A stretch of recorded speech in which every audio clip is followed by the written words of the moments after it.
Apakah kisah Jaka Tarub itu nyata? Mari kita bahas. Kisah Jaka Tarub sudah tak asing lagi di kalangan masyarakat, bahkan juga sudah dituangkan dalam naskah populer sastra Jawa berupa Babat Tanah Jawi. Namun, ternyata ia bukan legenda yang lahir dari sebuah imajiner, melainkan sosok ini nyata adanya. Saat ini makamnya terletak di Desa Tarub, Kecamatan Tawangharjo, Kabupaten Grobogan, Provinsi Jawa Tengah. Ki Ageng Tarub adalah keturunan utusan dari Arab yaitu Syekh Jumadil Kubro. Syekh Jumadil Kubro ditugaskan untuk menyebarkan agama Islam di tanah Jawa pada masa masyarakat Buddha sekitar tahun 1300 Masehi.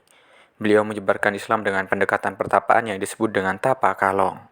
Suatu hari di tengah pertapaannya, Syekh Jumadil Kubro bertemu dengan Dewi Retno Rosowulan, adik dari Sunan Kalijogo. Pada saat itu Dewi Retno diperintahkan oleh ayahnya Adipati Wilotikno, yaitu Bupati Tuban, untuk bertapa selama 7 tahun di hutan, yang merupakan syarat untuk ia bertemu dengan Sunan Kalijogo atau kakaknya. Pertemuan Syekh Jumadil Kubro dengan Dewi Retno Rosowulan berujung pada pernikahan. Dari pernikahan itu lahirlah putra yang diberi nama Jaka Tarub. Saat masih kecil, Jaka Tarub diasuh oleh Dewi Kasihan, dan saat beranjak dewasa ia menikah dengan seorang bidadari yang bernama Dewi Nawang Wulan.